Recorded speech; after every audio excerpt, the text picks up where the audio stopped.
12 দিনের যুদ্ধের পর এখন আর কোনো আন্তর্জাতিক পরিদর্শক নেই ইরানের পরমাণু স্থাপনাগুলোতে। জাতিসংঘের পরমাণু তদারকি সংস্থা IAEA আনুষ্ঠানিকভাবে ঘোষণা করেছে তারা তাদের শেষ দলটিকেও ইরান থেকে সরিয়ে নিয়েছে। একটা সময় ছিল যখন IAEA ইরানের প্রতিটি ইউরেনিয়ামের কণা গুনে রাখত।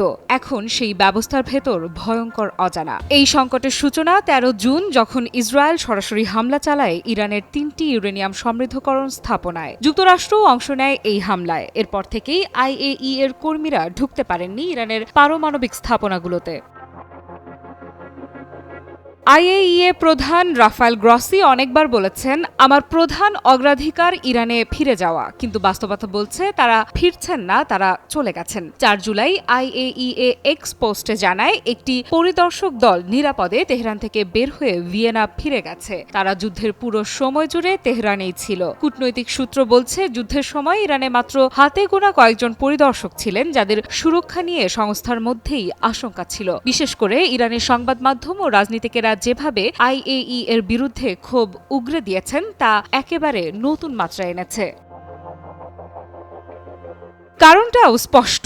31 মে IAEA একটি কঠোর প্রতিবেদন দেয় যেখানে বলা হয় ইরান তার পারমাণবিক বাধ্যবাধকতা লঙ্ঘন করছে। এর পরপরই সংস্থাটির বোর্ড অব গভর্নর্স একটি প্রস্তাব পাশ করে। এমনকি ইরানও দাবি করে এই প্রতিবেদনই ছিল হামলার ডিপ্লোম্যাটিক কভার, এক প্রকার অনুমতি যা যুক্তরাষ্ট্র ও ইসরায়েলকে রাস্তা দেখিয়ে দেয়। এখন এই বিশ্বাসঘাতকতার প্রতিক্রিয়ায় ইরানের পার্লামেন্ট একটি আইন পাশ করেছে যেখানে বলা হয়েছে IAEA এর সঙ্গে সহযোগিতা স্থগিত থাকবে যতক্ষণ না আমাদের স্থাপনাগুলোর নিরাপত্তা নিশ্চিত হয়। অর্থাৎ আপাতত IAEA ইরানে ফিরতে পারবে না। রাফায়েল গ্রসি বলেছেন, আমরা চাই যত দ্রুত সম্ভব তদারকি ও যাচাই কাজ শুরু হোক, কিন্তু ইরান তাতে এখন আগ্রহী নয়। এই মুহূর্তে সবচেয়ে বড় প্রশ্ন ইরানের 9 টন সমৃদ্ধ ইউরেনিয়ামের কি অবস্থা, বিশেষ করে 60% পর্যন্ত সমৃদ্ধ প্রায় 400 কেজি ইউরেনিয়াম, যা যদি আর কিছু ধাপ এগোয় তাহলে তা পরমাণু বোমার জন্য পর্যাপ্ত।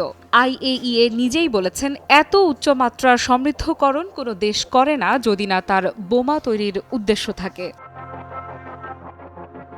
টানা 7মবারের মতো বেস্ট টিস্যু পেপার ব্র্যান্ড হিসেবে স্বীকৃতি পেয়েছে বসুন্ধরা টিস্যু। কিন্তু প্রশ্নটা এখন উদ্দেশ্যের নয়, প্রশ্নটা এখন নিয়ন্ত্রণহীনতার। কারণ যুদ্ধের পরে সেই 3টি ইউরেনিয়াম ফ্যাসিলিটির অবস্থান এখন স্পষ্ট নয়। কোথায় কি ক্ষতি হয়েছে, কতটা ইউরেনিয়াম সরানো হয়েছে, সেগুলো এখন আর IAEA জানে না। এখন ইরান বলছে তারা আন্তর্জাতিক নিয়মে বিশ্বাসী, তারা বলেছে সবকিছু শান্তিপূর্ণ উদ্দেশ্যে। কিন্তু যখন তদারকি সংস্থায় আর প্রবেশ করতে পারে না তখন সন্দেহ তৈরি হওয়া অস্বাভাবিক নয়। IAEA প্রধান সম্প্রতি এক প্রেস কনফারেন্সে বলেছেন, আমরা এই পর্যায়ে গিয়ে আর সময় নষ্ট করতে পারি না। তদারকি ব্যবস্থার ভেঙে পড়া আমাদের সবার জন্য ভয়ানক হবে। IAEA প্রধানের অস্থিরতাই বলে দিচ্ছে এই আকস্মিক যুদ্ধ যেন উল্টো তীর হয়ে বিঁধছে পশ্চিমাদের গায়েই।